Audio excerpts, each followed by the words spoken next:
Oke teman-teman, Assalamualaikum warahmatullahi wabarakatuh. Kita sekarang sedang melaksanakan sebuah section baru di Humanis dan baru akan diupload setelah ini di YouTube. Mungkin di beberapa kepengurusan sebelumnya telah ada program kerja mengenai section ini. Namun kami menginisiasi untuk menguploadnya atau melakukan publikasi di media-media tertentu yang lebih modern dan tentunya lebih minimalis. Dan mungkin bisa lebih terjangkau di zaman digital ini, yaitu podcast bareng Humanis.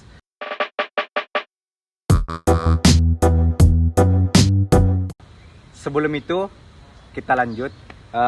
Kita telah didatangi oleh salah satu narasumber kita. Kali ini mungkin bisa diperkenalkan namanya, Kak? Ya, saya Sadli, salah satu alumni Humanis juga, ilmu sejarah Unhas. Ya, jadi for your information teman-teman, jadi Kak Sadli ini merupakan salah satu graduate dari ilmu sejarah Unhas dan dia merupakan demisioner ketua Humanis periode 2022-2023. Nah, kita langsung saja masuk ke dalam section podcast bareng Humanis dengan saya sebagai hostnya, Andi Solesana, anggota divisi Hubungan Masyarakat dan Advokasi periode 2025-2026. Nah, jadi saya jelaskan dulu sedikit terkait apa yang akan dibahas dan sebenarnya apa esensi dari podcast bareng Humanis itu sendiri. Jadi podcast bareng Humanis itu ingin memberikan kesempatan bagi sejarawan muda yang telah melakukan penelitian, khususnya teman-teman S1 di ilmu sejarah Unhas, untuk memberikan media dan terpublikasi cerita-cerita yang telah mereka lukiskan entah dalam skripsi ataupun dalam tulisan tertentu. Maka dari itu salah satu dari narasumber kita hari ini yaitu Kak Sadli ingin membahas sebuah hal spesifik. Jadi pembahasan kita kali ini yaitu pembahasan yang cukup menarik. Jadi ini merupakan pembedahan dari skripsi kakanda kita yaitu Kak Sadli. Kalau boleh tahu apa judul skripsi Kak?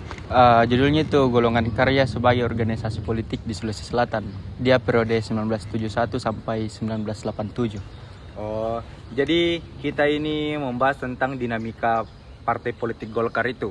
Ya, lebih tepatnya bagaimana golongan karya itu bisa berjaya di masa Orde Baru. Karena kan kalau teman-teman lihat sejarah pemilu yang ada di Orde Baru, itu semuanya dimenangkan oleh golongan karya. Nah, secara spesifik saya membahas itu. Kira-kira strategi apa yang dipakai oleh golongan karya dan bagaimana cara golongan karya menghadapi dinamika politik yang ada pada saat itu untuk memenangkan pemilu. Kurang lebih seperti itu garis besar skripsiku. Jadi itu secara umum ya teman-teman. Jadi tidak perlu terlalu langsung kita pergi ke topik pembahasannya. Tapi saya dulu mau bertanya sama Kak Sadli ini. Apa motivasi tak sampai mau untuk menulis skripsi tentang golongan karya? Ya, karena secara pribadi saya suka sejarah politik. Saya suka hal-hal yang berbau politik. Jadi main-main politik ini, Ya. itu mungkin jadi ketua kini? Tidak juga. Ya. Berarti suka gimana main-main politik begitu? Ya, suka-suka lah. Maksudnya kan pada saat itu momentumnya juga kan pemilu 2024 tuh. Pemilihan presiden kemarin. Ya. Dan saya juga suka lihat bagaimana proses kampanyenya calon kemarin, 3 calon kemarin tuh Ganjar, Anies dan Pak Prabowo. Nah, di situ saya mulai berpikir kira-kira kalau saya tulis sejarah politik juga bagaimana, dan itu masuk di dalam benakku. Dan memang secara pribadi kan suka politik, jadi akhirnya saya tulis sejarah politik. Terus ada beberapa saya datang ke kantor arsip, saya baca inventaris, saya lihat semua hasil pemilu itu dimenangkan sama Golkar. Nah, di situ mulai tertarik rasa penasaranku begitu. Bagaimana ini Golkar kira-kira menang terus, tidak ada tandingannya begitu. Kuat sekali di Orde Baru. Nah, itu yang motivasiku sebenarnya. Tapi sebelum judul ini, ada judul tak yang lain? Ada yang lain. Berarti Dia tentang politik juga. Tentang politik juga? Iya. Dia tentang NKKBKK di Makassar. Ya, kita tidak usah lanjut bahas ke situ karena itu bukan pembahasannya. Oke, jadi kalau semisal menurutnya Kak Sadli sendiri, apakah lebih gampang kalau semisal kita menulis skripsi atau tulisan itu yang sesuai dengan passion, yang sesuai dengan kita suka memang? Iya, kalau menurut saya lebih gampang karena kan itu passion tak tuh. Artinya ada semangat lebih yang bisa kita lakukan untuk bagaimana cepat selesaikan ini skripsi. Karena kalau misalkan kita kerja yang bukan passion tak, itu bisa jadi kita walaupun memang kita basicnya rajin, tapi kalau itu bukan fashion tak, itu bukan kesukaan tak, misalnya contoh saya suka politik terus saya tulis secara ekonomi, itu tidak dapat gapnya begitu. Feel-nya mungkin feel dalam menulis skripsi itu tidak terasa, karena kita menulis skripsi itu hanya menyelesaikan kewajiban. Atau bagaimana cepat selesai dan tuntas ini barang. Kalau misalnya kita tulis dengan passion tak, saya rasa itu lebih lebih dapat feel-nya. Karena saya punya passion dan pasti saya mau fokus betul-betul untuk tulis ini barang gitu. Kalau saya pribadi mungkin begitu ya. Jadi persoalan menulis juga itu bermain psikologi di Bermain ini ya kalau saya. Karena kalau tidak bermain itu mungkin tidak selesai ini barang, Pak.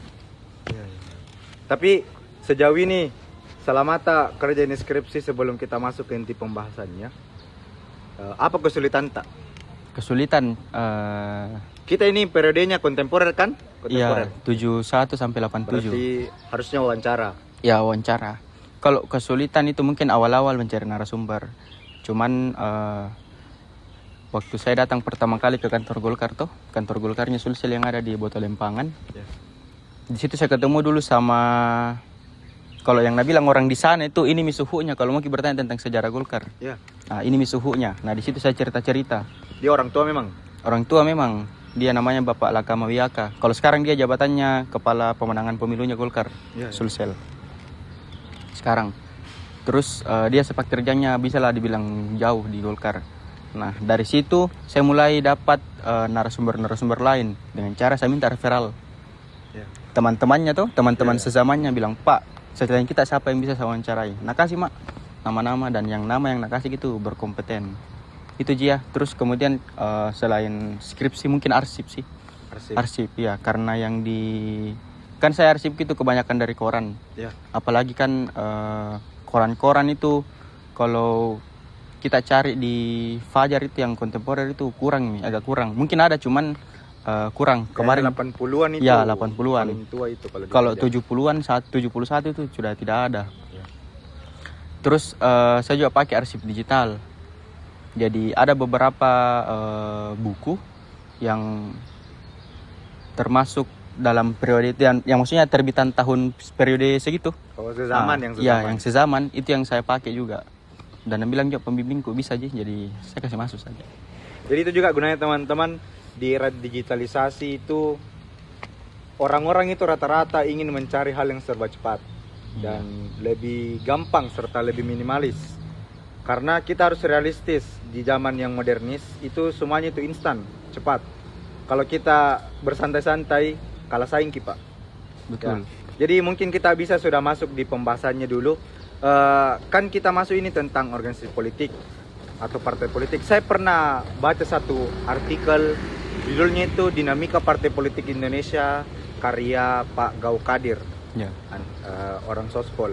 Dia itu menjelaskan tentang bagaimana perubahan fungsi partai politik dari tahun ke tahun. Nah, tapi saya dapatnya fusi partai politik dan Golkar itu mulai ada di tahun 1975. Saya bacanya di situ. Fusi? Ya, pas fusi partai politik 1975. Nah, tapi kita tadi di Prodeta sejak 71. 73. Iya, lebih tepatnya 73. Bagaimana itu? Mungkin bisa dijelaskan dulu, Pak. Ya, sebelum kita bahas Orde Lama dulu nih, tarik dari Orde Lama. Pengantarnya lah. Iya, jadi di Orde Lama itu ada banyak partai politik, ada MPNI, Masyumi dan lain-lain toh, PKI dan lain-lain, Murba, NU. Nah, itu semua itu pemilu yang diikutkan di pemilu 1955. 1955, dan yang jadi pemenang situ partai-partai yang kalau di Sulawesi Selatan khususnya itu Masyumi yang besar sekali. Nah, akan tetapi pasca pemilu 1955 itu keadaan ekonomi dan politik tidak stabil. Jadi secara tidak langsung pemilu 1955 ini bisa dibilang gagal total. Tidak ada gunanya. Percuma dilaksanakan. Walaupun banyak orang yang dapat kursi, banyak orang yang naik. Iya, walaupun banyak yang dapat kursi. Nah, makanya kenapa Soekarno menginisiasi untuk membentuk suatu sistem politik yang namanya golongan fungsional. Nah, atau dalam kata lain, ini partai-partai politik mau digantikan dengan golongan fungsional. Karena menurutnya Soekarno itu sistem partai di Indonesia waktu pada saat itu banyak membuat kubu-kubu, perpecahan dan lain-lain. Ya, ya, ya. Toh kan banyak partai, banyak kepentingan, Banyak, banyak ideologi. kepentingan. Toh, gitu. Nah, setelah pemilu 1955 tidak ada yang beres, terus masuk idenya nih golongan fungsional. Nah, golongan fungsional ini itu golongan orang-orang yang berlandaskan sama karyanya, etnisnya, sukunya.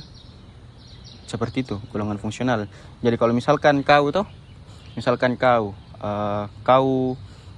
misal adalah nelayan, Ya. dan orang-orang di belakangmu itu adalah sekumpulan para nelayan juga. Nah, itu bisa itu termasuk golongan fungsional itu. Golongan fungsional ini apa dia status politiknya?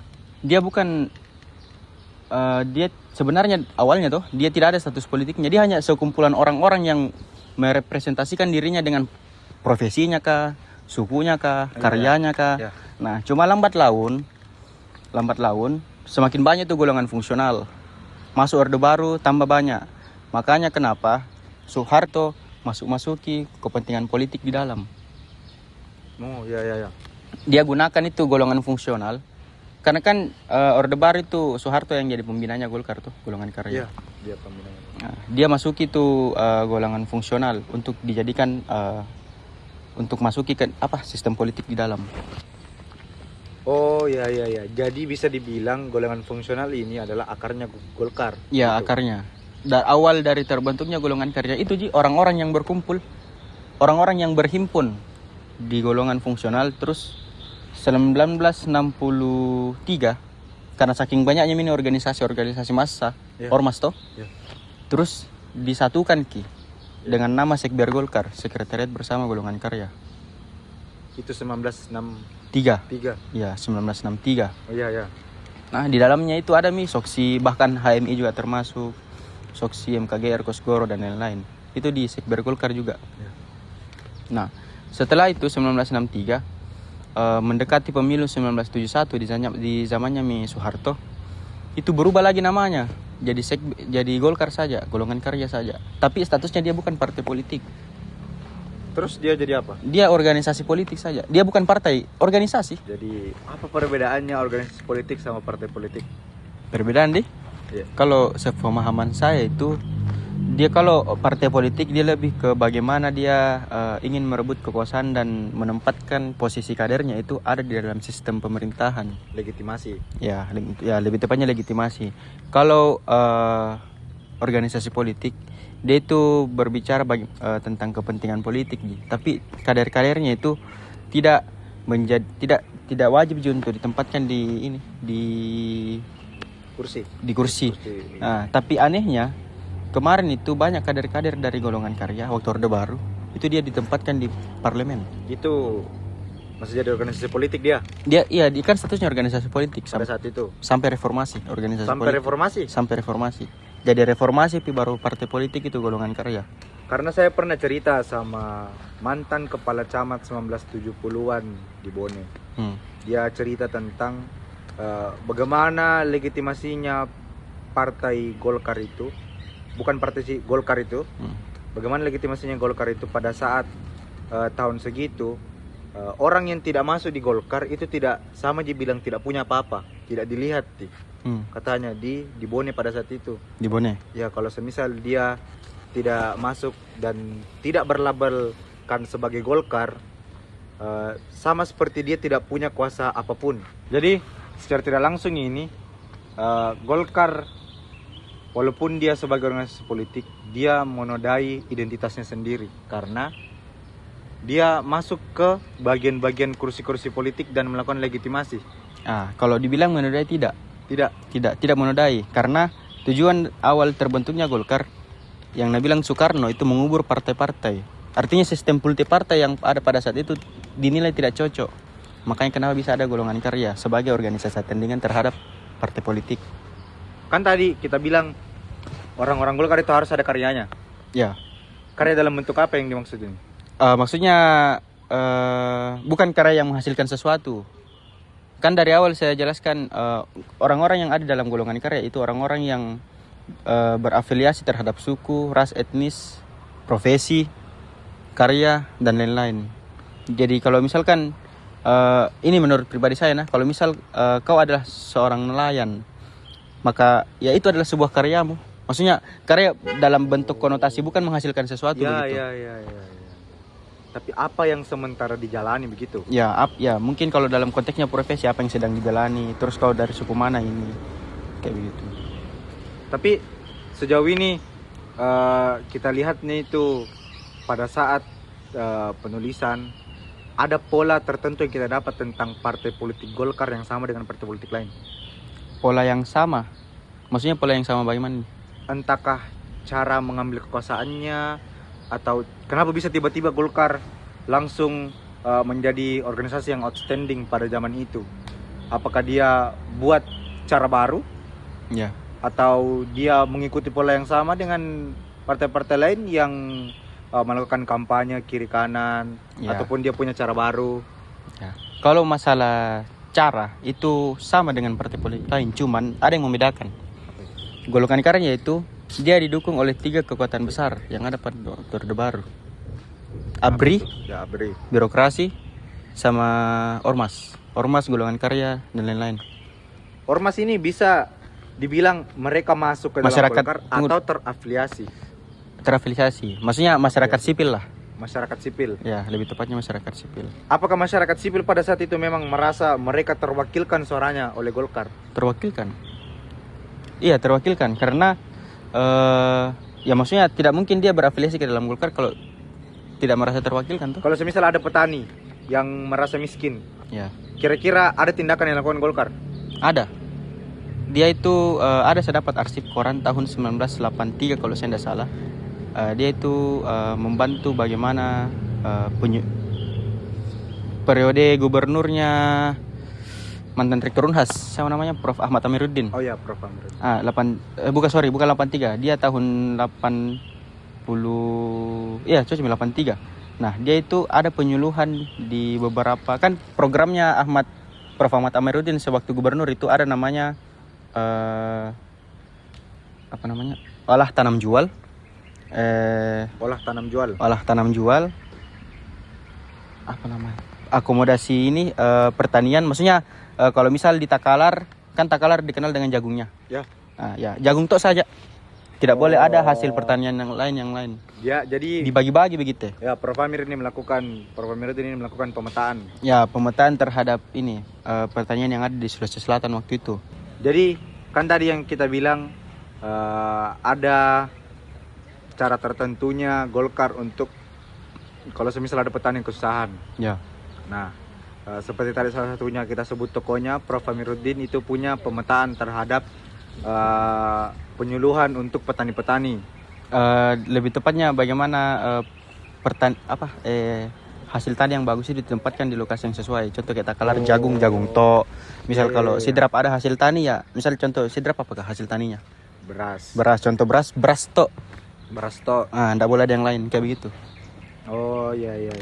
Tapi mumpung kita bahas tentang agraria ini, kan di Orde Baru terkenal sama swasembada pangannya. Ya, Sulawesi yang Selatan. itu dilakukan melalui program Revolusi Hijau. Ya. Golkar ini punya andil besar Punya. di Revolusi Hijau. Ya, punya. Karena itu tadi kan swasembada pangan itu 1984. Ya. Toh, dan itu masa gubernurnya Prof. Ahmad Amiruddin.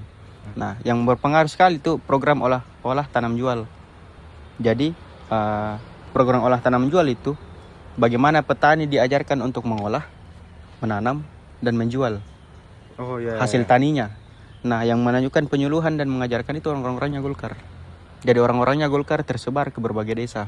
Jadi orang-orangnya Golkar ini langsung turun lapangan Ke berbagai desa untuk mengajarkan para petani itu tadi olah tanam jual dan lain-lain. Itu pengaruhnya yang paling besar Golkar setahu saya. Terus gara-gara itu, kira-kira melalui pola itu, kita lihat nih Kak Sadli, apakah gara-gara itu memang masyarakat merasa, kan jujur saya lihat-lihat memang dari beberapa cerita dan lain-lain, beberapa orang merasa kalau mereka itu sejahtera di masa Orde Baru. Ya.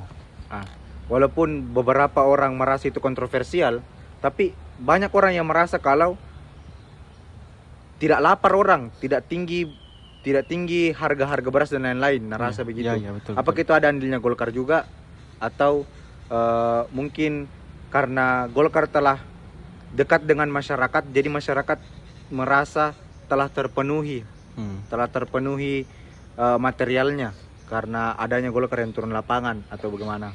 Ya, saya rasa selain Golkar, ABRI juga berperan. ABRI? Iya, karena kan Orde Baru itu ada kebijakan yang namanya dewi fungsi ABRI. Ya. Yang dimana ABRI dia masuk ke seluruh sektor selain militer. Selain dia bisa masuk politik, kondisi sosial, ekonomi juga dia masuki ABRI. Ya. Nah, jadi tujuannya itu untuk itu mengambil simpati dari masyarakat. Begitu juga dengan golongan karya. Masuk ke kan salah satu faktor penyebab besarnya golongan karya di Orde Baru itu ABRI. Kekuatannya didukung penuh sama ABRI. Jadi selain golongan karya, ABRI juga berperan besar untuk kasih besarnya Golkar dan mengambil simpati masyarakat. Nah, kan sudah mengkibas di tahun 70-an, di awalnya tadi periode skripsita. Nah, sekarang sampai mungkin di tahun 84. Nah, kira-kira 84 sampai 87 di akhir periode yang kita teliti, apa dinamika yang terjadi? Ya. Dinamika yang terjadi 82 sampai lebih tepatnya 82 sampai 87. Karena kan saya di skripsi itu saya bagi-bagi per pemilunya toh. Oh iya. Nah, jadi pemilu kita berangkat dari 82 ke 87. Dinamika yang terjadi itu perguncangan politik yang terjadi pada dalam tubuhnya Golkar itu ketika Sudarmono naik menjadi ketua umum Golkar sepusat Indonesia. Sudarmono, iya. Sudarmono ini ABRI. Dia ini lucunya. Dia itu ABRI, tapi dianggap orang-orang ABRI anggap dia bukan ABRI. Karena dia tidak pernah turun pegang senjata. Jadi Sudarmono itu dia tentara, tapi dia kerjanya di belakang meja. Berarti dia ini kayak lebih tepatnya orang negosiasi atau seperti Tato pemecah strategi. Ya mungkin kalau dalam militer mungkin seperti itu, tapi dilihat latar belakangnya sudah begini. Ternyata dia ini orangnya Soeharto. Orangnya Soeharto. Dia dekat dengan Soeharto. Tapi orang-orang ABRI anggap dia bukan ABRI. Bukan ABRI karena tidak pernah pegang senjata. Tidak pernah turun lapangan. Terus ada kira-kira kita teliti kenapa dia bisa jadi ketuanya Golkar? Itu karena itu maksudnya sepengetahuan saya itu karena dekat dengan Soeharto. Jadi mungkin negosiasinya baik dengan Soeharto, makanya dia tunjuk jadi ketua Golkar. Nepotisme. Iya, mungkin seperti itu. Maksudnya ini anggapan pribadi gina. Apa yang menjadi tidak biasa ini dari Sudarmono ini? Karena kita bilang tadi ada kenaikan atau ada dinamika setelah dia naik. Ya. Apa sebenarnya yang terjadi pada saat dia naik? Nah, pas Sudarmono naik, dia itu mulai mengurangi dominasinya ABRI di dalam Golkar. Karena kan pemilu tahun 71, 77 sampai 82 itu dominasi ABRI luar biasa sekali. Kan tahun 71, 77 sampai 82 itu dominasinya ABRI luar biasa sekali. Artinya dari ketiga pemilu itu salah satu faktor pemenangnya Golkar ya ABRI. Iya. Toh? Nah, di tahun 87 pas Sudarmono naik ke top pusat, dia itu sudah mulai 87. Maksudnya pas pemilu 87 yang menjadi ketua Golkar itu Sudarmono mi. Nah, dia sudah mulai kurangi dominasinya ABRI di dalam Golkar. Nah, terus dia pakai apa? Dia gunakan masyarakat sipil. Dia gunakan masyarakat sipil untuk bagaimana menarik hati masyarakat umum. Makanya kalau teman-teman baca skripsiku di dalam tahun 1987 itu kebanyakan orang yang ada di parlemennya Golkar itu dari kalangan masyarakat sipil. Iya, meningkat drastis dari 82 sampai 87 itu orang-orang yang ada di parlemennya Golkar khususnya Sulawesi Selatan itu dari masyarakat sipil latar belakangnya. Entah itu dosen atau aktivis mahasiswa juga masuk ke dalam sistem. Itu kan termasuk yang saya kategorikan sebagai masyarakat sipil. Ya selain PNS dan ABRI. Ya. Oh, berarti masyarakat sipil juga mungkin Sudarmono sadar kalau masyarakat sipil ini tidak dikasih panggung. Jadi mungkin dia kasih panggung begitu. Enggak juga. Maksudnya mungkin ini berbicara kemungkinan kena. Iya. Sudarmono menganggap bahwa ABRI itu sebenarnya tempatnya bukan di sini. Oh, dia sudah lacak itu memang dari dulu berarti. Bukan lacak sebenarnya, cuman Karena memang keinginannya Ji untuk mau kurangi dominasinya ABRI begitu. Karena dia mau jadikan ini golongan karya sebagai organisasi sipil. Maksudnya yang mendominasi di dalam ya masyarakat sipil mau. Ya. Gitu, jangan ABRI. Kalau nak bilang narasumberku mau jadikan sebagai organisasi sipil. Organisasi sipil. Iya, begitu nak bilang narasumberku kemarin. Tapi kenapa bisa harus berhenti di tahun 87? Ya, karena itu masa kejayaannya Orde Baru. Ditandai dengan swasembada pangan. Dan orang-orang merasa makmur tahun segitu toh. Iya, betul. Karena itu masa kejayaannya Orde Baru itu di tahun 80-an. Masuk tahun 90-an itu sudah mulai menurun nih Orde Baru. Toh mulai ada krisis perpecahan dan lain-lain. Maksudnya mulai di demo-demo juga. Oh, iya. Maksudnya mungkin sering jadi demo cuma tidak semasif di 90-an sepengetahuanku. Oke, teman-teman, mungkin itu sejauh ini pembahasan tentang organisasi politik. Kenapa saya menyebutnya organisasi politik? Karena sampai tahun pembahasannya Kak Sadli, dia masih menjadi organisasi politik. Sampai reformasi baru partai. Sampai reformasi baru menjadi partai. Ingat ya. Jadi sampai sini saja mungkin podcast Bareng Humanis. Saya ucapkan sangat terima kasih kepada narasumber kita, Kak Sadli, yang telah menyempatkan diri hadir dan bisa berbicara bersama saya dan teman-teman yang lain di belakang kamera. Terima kasih kepada teman-teman yang belakang kamera juga. Ya, mungkin sampai sini saja perjumpaan singkat kita. Kalau semisal ada salah kata, salah bicara, ataupun beberapa hal yang mengganjal di kepalanya teman-teman, bisa mungkin diberikan kritik atau saran di komentar di bawah. Kalau semisal mau lebih mendengar lagi, lebih banyak, bisa di hit klik tombol subscribe-nya Humanis. Dan kalau bisa follow juga IG-nya Humanis sama TikTok-nya Humanis. Betul. Nah, jayalah sejarahku. Nah, baik, terima kasih untuk Kak Sadli. Kurang dan lebihnya mohon dimaafkan. Kekurangan datangnya dari manusia, kebaikan dan segala kelebihan datangnya dari Allah Subhanahu wa taala. Terima kasih, saya Andi Salasana, pamit undur diri. Assalamualaikum warahmatullahi wabarakatuh. Thank you everyone! Thank you Elmar!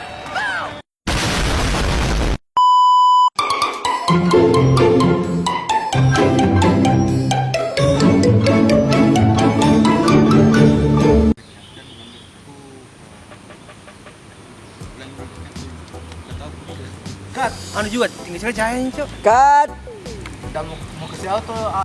Kat nanti nih nah, karena ternyata saya lupa kancing PDH aku. Take 2. Action. Tapi kan kita sudah bahas dari tahun 90-an,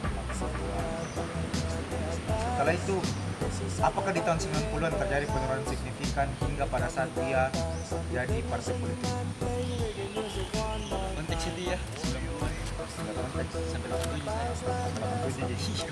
Kita bilang tadi sampai reformasi baru menjadi partai politik. Ya kan itu Maksudnya kalau pengetahuan umum. ya umum sekali. Kalau kajian 87 sampai reformasi itu enggak tahu. Tapi di 87 itu apa signifikannya? Kenapa harus berhenti di 87? Kenapa harus berhenti di 87? Ya, sebenarnya tuh ini kan saja ini kan. Tujuh cok mau ke cut tapi Oke. kata kata dia bilang berpembahasan gitu ya. Masa itu tiba-tiba yang natari juga potnya cok langsung begini. Iya, karena gue bilang pasti nak kaji. Kamu masih masuk di luar pembahasan. Enggak mungkin masuk pembahasan itu kenapa di 87? Enggak mungkin ke 87. Tidak, maksudnya yang tadi bilang kan.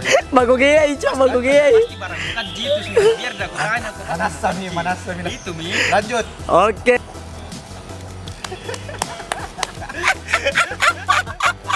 Pas menutup. Anjay. Pas menutup. Halo guys. 29 menit. Jadi di tim belakang kamera juga guys. Halo. Ada belum.